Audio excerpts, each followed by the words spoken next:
పితా పుత్ర పవిత్ర ఆత్మనామమున ఆమేన్. He lips, ఆయన లేవనెత్తును అనే ఆధ్యాత్మిక కార్యక్రమమునకు మిమ్మల్ని అందరినీ ప్రేమపూర్వకంగా ఆహ్వానిస్తున్నా. క్రీస్తునాథుని యందు ప్రియమైన సహోదరి సోదరులారా, ఈనాడు సత్యశ్రీ సభ తపస్కాల 3వ ఆదివారమును కొనియాడుతున్నది. వాక్య ధ్యానాంశంలోకి వెళ్ళే ముందు ఒక సంఘటనను పరిశీలన చేద్దాం. దాదాపు 60 సంవత్సరాల క్రితం 1930 నుండి 1960 వరకు జరిగినటువంటి సంవత్సరాల మధ్య జరిగినటువంటి సంఘటనను మీ ముందుంచబోతున్నాను. అది అమెరికా దేశం. జిమ్ క్రో అనేటువంటి చట్టాలు తీసుకురాబడినటువంటి సమయం. నల్ల జాతీయులు తెల్లవారితో కలిసి భోజనం చేయకూడదు. ఆ చట్టాల ప్రకారం వారి హోటల్లో ఉండకూడదు, వారి బావుల దగ్గర నీళ్లు తాగకూడదు. రోడ్ల మీద వెళుతుంటే ఏ క్షణమైనా వీరిపై దాడి జరిగేది. విక్టర్ హ్యూనో గ్రీన్ అనేటువంటి ఒక వ్యక్తి ఒక పుస్తకాన్ని రాశాడు. ఆ పుస్తకం పేరు గ్రీన్ బుక్. ఆ గ్రీన్ బుక్ ఈ నల్ల జాతీయులందరికీ కూడా ఒక దిక్సూచిలా, ఒక గైడ్ మ్యాప్లా వారికి పనిచేసింది. ఏమిటది అంటే, ఎక్కడ నల్ల జాతీయులకు ఆహారం లభిస్తుంది, నీళ్లు లభిస్తాయి, ఏ బావి దగ్గర వాళ్ళు నీళ్లు తాగొచ్చు, ఏ ఇంట్లో వారు క్షేమంగా తలదాచుకోవచ్చో అన్నటువంటి వివరాలన్నీ కూడా ఆ గ్రీన్ బుక్లో ఈ యొక్క విక్టర్ హ్యూనో గ్రీన్ అనేటువంటి వ్యక్తి పొందుపరిచాడు. కనుక ఈ నల్ల జాతీయులకు ఈ పుస్తకం, ఈ గ్రీన్ బుక్ అనే పుస్తకం ఒక జీవజలం లాంటిది. వారి జీవితాలలో ఒక దిక్సూచిలా వారికి మార్గనిర్దేశం చేసి వారికి జీవితాలను కాపాడింది. కనుక నీళ్లు దొరకినటువంటి పరిస్థితులు కూడా ఉండేవి. ఈ యొక్క పుస్తకం రానప్పుడు, ఈ మార్గనిర్దేశం చేయనప్పుడు, ఈ వ్యక్తి పుస్తకం రాకముందు కనుక మనిషికి తిండి దొరికేది కాదు, నీళ్లు దొరికే కాదు, కొన్నిసార్లు ప్రాణాలు కూడా పోయాయి. కనుక ఈ యొక్క పుస్తకం వీరికి గొప్ప దిక్సూచిగా, గొప్ప జీవనాధారముగా వారికి పనికి వచ్చిందని చరిత్ర మనకు తెలియజేస్తూ ఉంది. అయితే ఈనాటి సువిశేషంలో కూడా మనం చూసినట్లయితే యూదులకు పరిసయ్యుల మధ్య కూడా ఇలాంటి వైరం ఉంది. యూదులు సమరయులను వాళ్ళని చిన్న చూపు చూస్తుంటారు. వాళ్ళ మధ్య పెద్ద అగాధము, పెద్ద వైరం ఉన్నది. కనుక వారిని బానిసలుగా చూస్తుంటారు. వారిని ముట్టుకున్న, వారి పాత్రలను ముట్టుకున్న మేము అపవిత్రులమైపోతామని చెప్పేసి, మేము మైలపడిపోతామని చెప్పేసి వారిని తృణీకరించేటటువంటి వారు యూదులు. అయితే యేసు ఈ వైరాన్ని, ఈ వర్గాన్ని, ఈ వైషమ్యాన్ని, ఈ హెచ్చుతగ్గులను, ఈ తారతమ్యాలను, ఈ అసమానతలను ఆయన సమూలముగా, ఈ నియమాలన్నిటి కూడా ఆయన బద్దలు కొట్టేశాడు. యూదులు సమరియా చుట్టూ తిరిగి వెళ్తారు. ఎవ్వరు సమరియా లోపలికి వెళ్ళరు.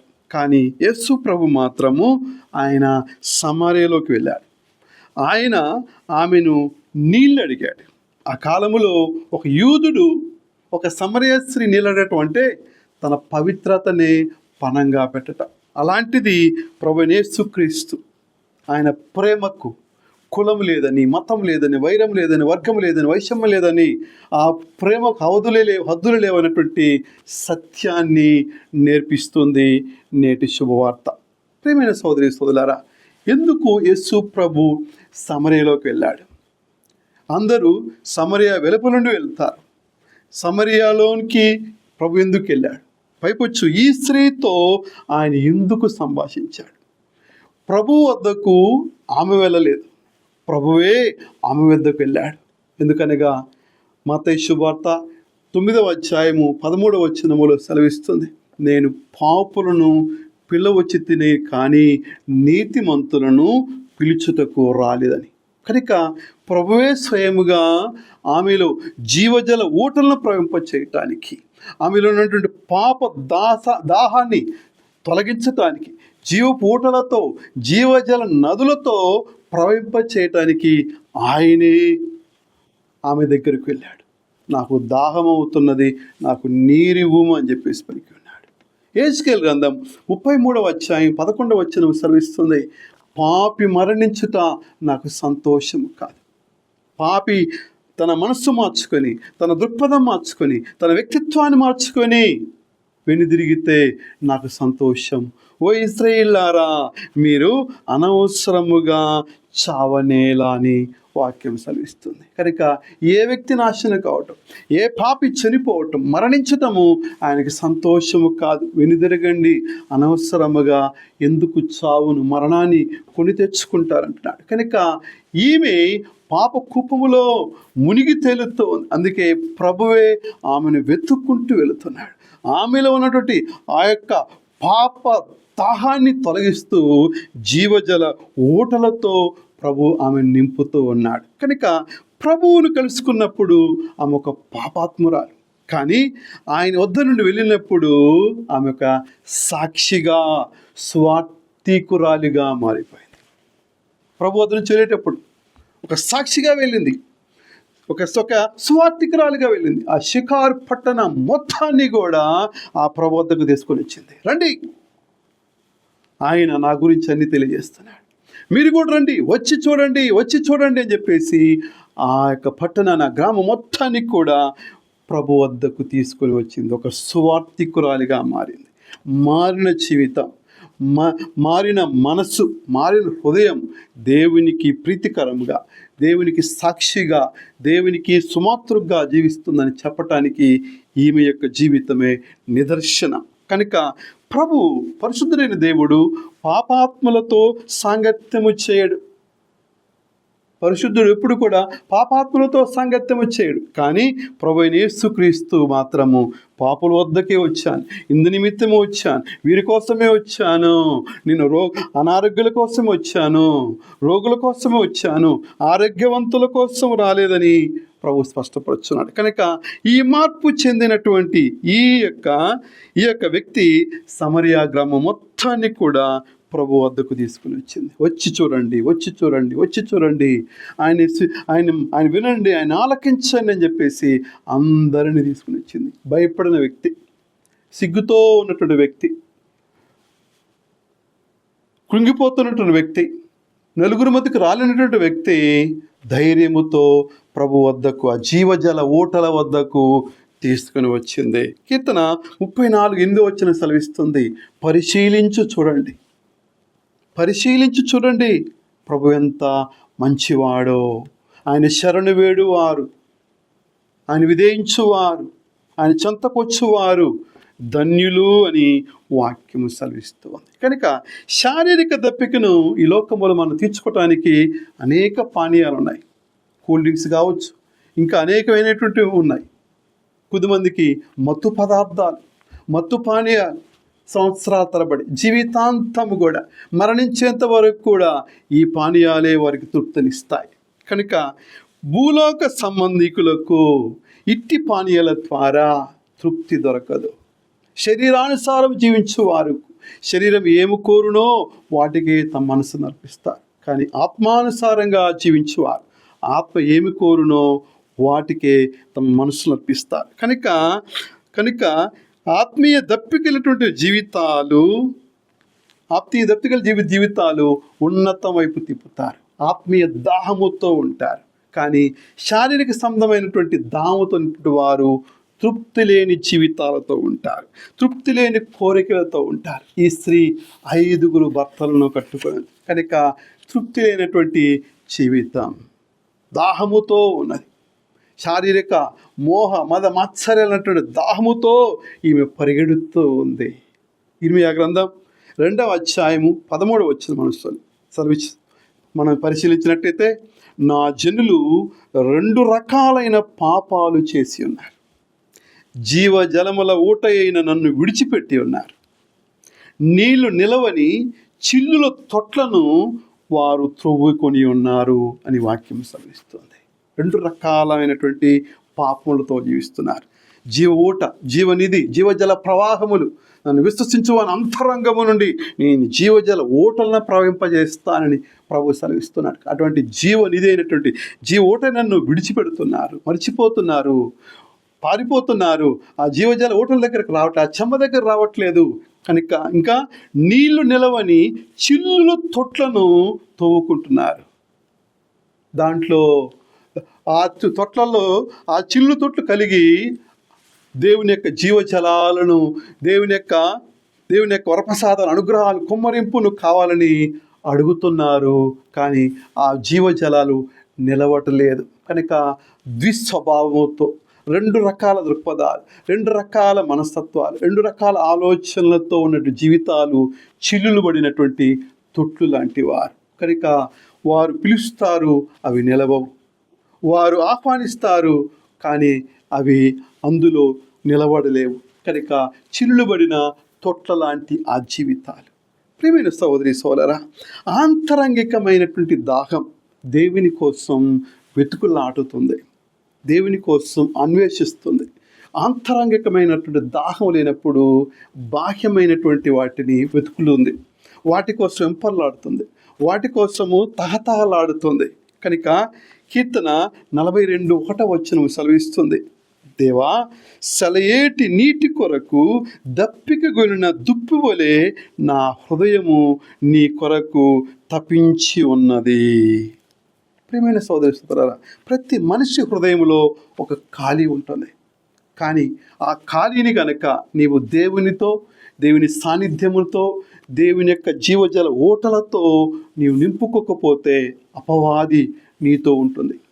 వెళ్ళగొట్టబడిన అపవాది సుశేషం చెప్పడేదిగా అది మరేడు దయ్యాలను తీసుకుని చిత్తిష్ట వేసింది. కనుక ముడుపుడి స్థితి కంటే కడపడి స్థితి బహు ఘోరంగా ఉంటుంది. కనుక ఆ ఖాళీని నీవు దేవునితో, దేవుని సాన్నిధ్యం, దేవుని వాక్కుతో, దేవుని యొక్క వెలుగుతో, జీవజల ఓటలతో నింపుకుంటే తప్ప నీ జీవితంలో నీవు దేవునికి ప్రీతికరంగా బ్రతకలేవు. కనుక లోకపు ఊటలు, లోకపు ఆశలు, లోకపు దాహాలు నిన్ను చుట్టుముడుతాయి. ప్రభు యేసుక్రీస్తు కీర్తన 22లో సెలవిచ్చిన విధముగా భాషానుదేశపు ఎద్దుల వలె నన్ను కుమ్మి వేస్తున్నాయన్నాడు ప్రభు సోదరుడు. కనుక లోక సంబంధి ఈ తీరుని కుమ్మి వేయబడతాడు. కనుక అధిగమించలేడు, జయించలేడు. కనుక ఆత్మీయమైనటువంటి దాహము గల వ్యక్తి సలేటి నీటి కొరకు దప్పికు కొన్న దుప్పి వలె ఆరాడపడతాడు, వాని హృదయము తపిస్తుంది అని వాక్యం సెలవిస్తుంది. ఒకవేళ ఒక వ్యక్తి ఎడారిలో ప్రయాణిస్తూ ఉన్నాడు, వాడికి సరిపోయినటువంటి బంగారం, సంపద, మిరులు కొనిపోయినటువంటి సంపదలు వాడికి ఉన్నాయి, కనపడ్డాయి. ఏమన్నా ప్రయోజనమా? ఎడారిలో ఇక్కడ మంచినీళ్ళు దొరకినట్టు ఎడారిలో గొప్ప బంగారపు గనులు కానీ, సంపదలు కానీ దొరికితే ఏం ఉపయోగము? వాని వల్ల అతనికి ఏమైనా ప్రయోజనమా? అతను ఏమైనా బ్రతికించగలుగుతాయా? లేదు. ఒక్క గ్లాసు మంచినీరు అతనిని బ్రతికించగలుగుతుంది. అలాగే ఈ పాపపు ఎడారిలో ఉన్న మనిషికి క్రీస్తు అనే జీవజలం అవసరం, క్రీస్తు అనే జీవము అవసరం. అదే మాత్రమే వాళ్ళ యొక్క తృష్ణను తీరుస్తుంది, వాళ్ళని శుభ్రపరుస్తుంది, వాళ్ళని కడుగుతుంది, పావనపరుస్తుంది. ప్రియమైన సహోదరి సహోదరులారా, అందుకే యోహాను సువార్త 7వ అధ్యాయము 37వ సెలవిస్తుంది, ఎవడైనను దప్పిక గొని ఎడల నా వద్దకు వచ్చి త్రాగవలను, దప్పిక గొనినవాడు నా వద్దకు వచ్చి దప్పిక తీర్చుకొనవలను. కనుక తీరని దాహం ఈ లోకములో ఉంటుంది, అది ఆరని దాహం.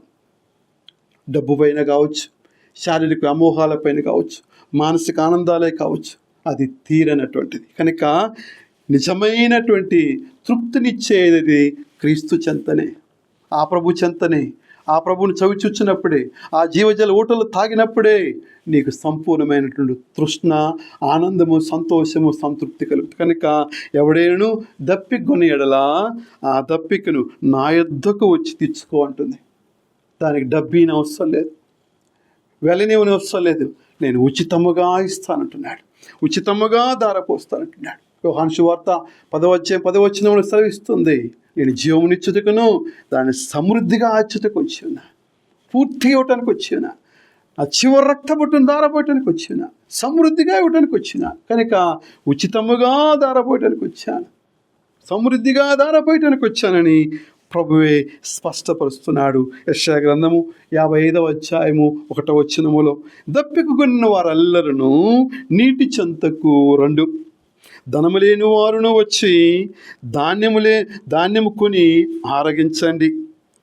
2 ధనమియకనే ద్రాక్షారసమును పాలను కొనుడి అంటుంది. ప్రియమైన సోదరి కల దాహముతో ఉన్నానయా, నా హృదయము తెరిచానయా. దాహముతో ఉన్నానయా, నా హృదయము తెరిచానయా. రావయ్యా నా యేసయ్యా, రావయ్యా నా యేసయ్యా. నింపుము నాలో నీ ఆత్మను, నింపుము నాలో నీ ఆత్మను. దాహముతో ఉన్నానయా, నా హృదయము తెరిచానయా. రోదన బాధలు తొలగించవు, వేదన వ్యాధులు స్వస్థపరిచావు. రోదన బాధలు తొలగించవు, వేదన వ్యాధులు స్వస్థపరిచావు. చింతలు బాపిన కరుణామయా, చింతలు బాపిన కరుణామయా. ఓదార్చరావా నా యేసయ్యా, ఓదార్చరావా నా యేసయ్యా.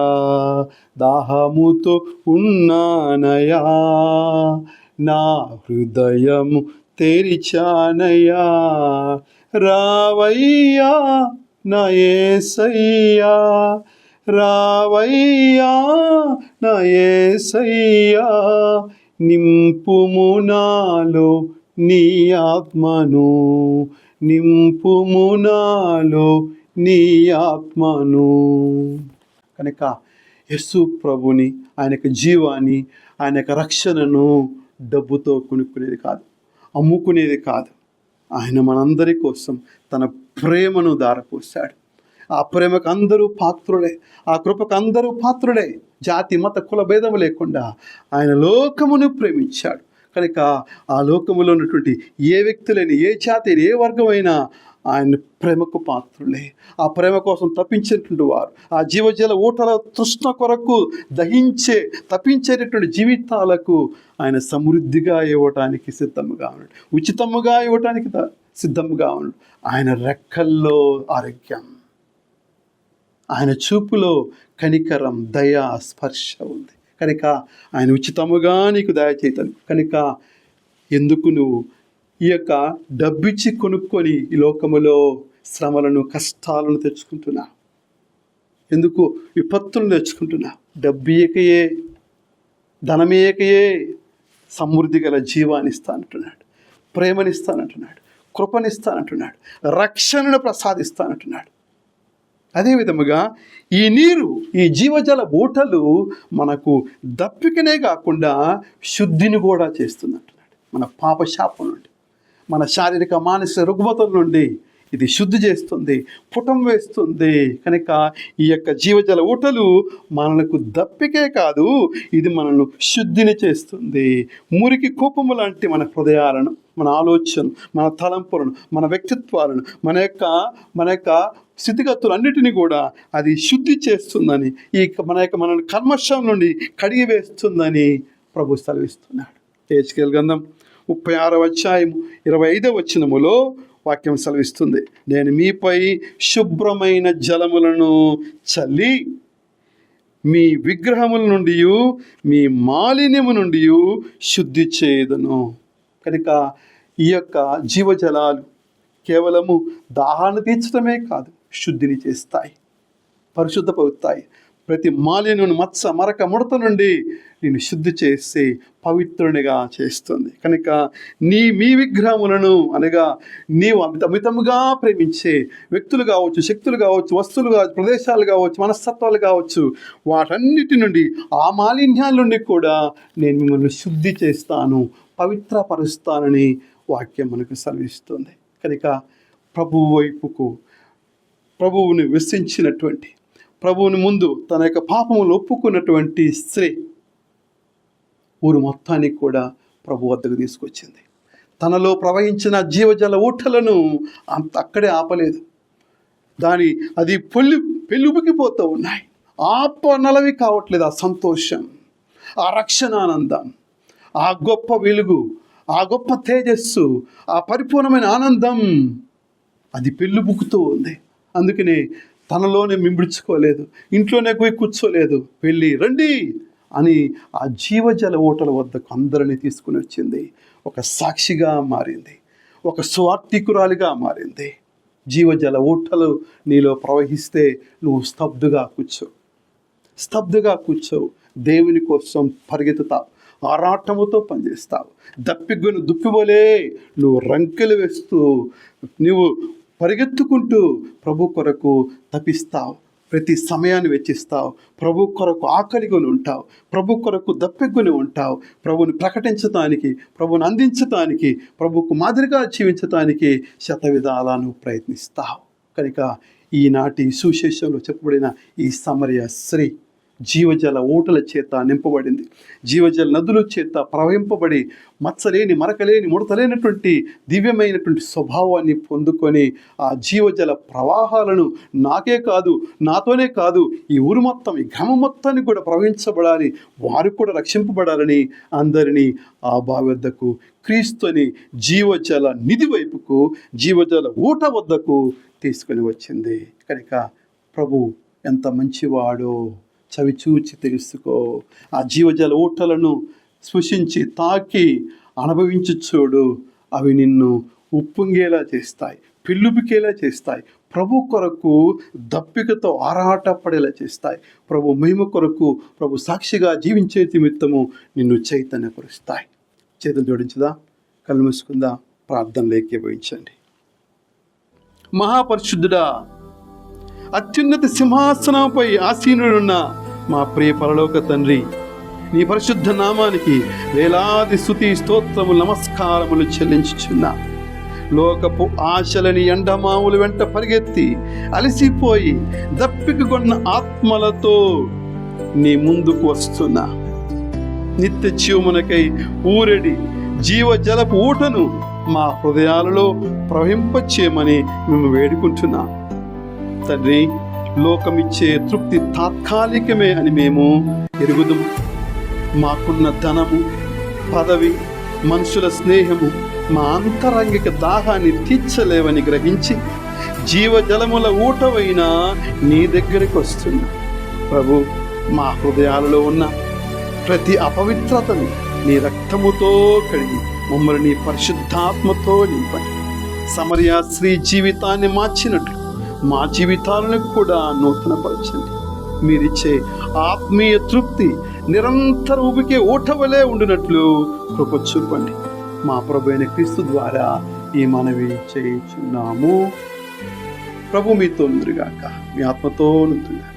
సర్వశక్తి గల సర్వేశ్వరుడు పిత, పుత్ర, పవిత్రాత్మ ఆశీర్వదించి కాపాడుదురుగాక. ఈ ఆత్మీయ సందేశం మిమ్మల్ని బలపరిచినట్లా ఇతరులతో పంచుకోగలని, వారు కూడా ఆత్మీయంగా బలపడకు దోహదపడగలరని మనం. మరిన్ని ఆత్మీయ సందేశాల కోసం ఈ ఛానల్ సబ్స్క్రైబ్ చేసుకోగలరని మనవి. God bless you.